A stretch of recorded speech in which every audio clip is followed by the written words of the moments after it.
அனைவருக்கும் அன்பான வணக்கங்கள். 7/9/2024 ஆவணி மாதத்தின் 22ஆம் நாள் சனிக்கிழமை விநாயகர் சதுர்த்தி.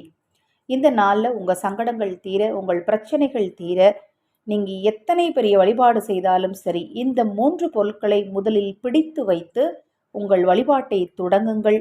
நிச்சயமாக உங்கள் வாழ்க்கையில் முன்னேற்றம் உண்டாகும். அதில் முதல் விஷயம் என்ன அப்படின்னு பார்த்தீங்கன்னா, அந்த காலத்தில் எப்பேற்பட்ட பூஜை செய்யணும் அப்படின்னாலும் சாணத்தாலான பிள்ளையாரை தான் முதல்ல பிடிச்சு வைப்பாங்க.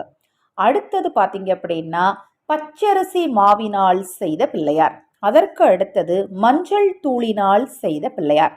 இந்த 3 பிள்ளையாரையும் ஒரு தட்டில் பிடித்து வைத்து அருகம்புல் சாற்றி அதன் பிறகுதான் வழிபாட்டை தொடங்குவாங்க. நீங்கள் எவ்வளோ பெரிய செலவு வச்சுருந்தாலும் சரி, எவ்வளோ பெரிய ஃபோட்டோ வச்சுருந்தாலும் சரி, நாளைக்கு நீங்கள் யாகம் வளர்த்து நீங்கள் பூஜை பண்ணாலும் சரி, இந்த 3ல் எனக்கு சாணம் கிடைக்காதுங்க, நான் மஞ்சளும் பச்சரிசி மாவும் மட்டும் பிடிச்சி வைக்கலாமா? தாராளமாக வைக்கலாம்.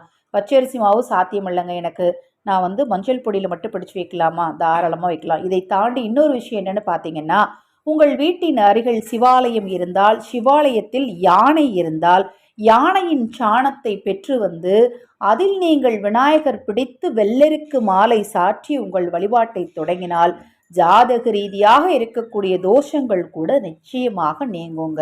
இப்போ நான் சொன்ன இந்த பதிவில் ஏதாவது சந்தேகம் இருந்தாலும், பூஜை பொருட்கள் தேவைப்பட்டாலும், உங்கள் தனிப்பட்ட பிரச்சனைகளுக்கு பிரத்யேகமாக ஆலோசனைகள் பெற விரும்பினாலும் 9344692042 இந்த வாட்ஸ்அப் எண்ணுக்கு தொடர்பு கொள்ளுங்க. ஹரஹர சங்கர ஜெய ஜெயசங்கர மகா பெரிவா திருவடிப்பாதம் சரணம் சரணம். இந்த பதிவை கேட்டுக்கொண்டிருக்கும் உங்களது அனைவரது வாழ்விலும் மகா பெரியவாவின் அருளாலும் கணபதியின் அருளாலும் நல்லதே நடக்கட்டும்.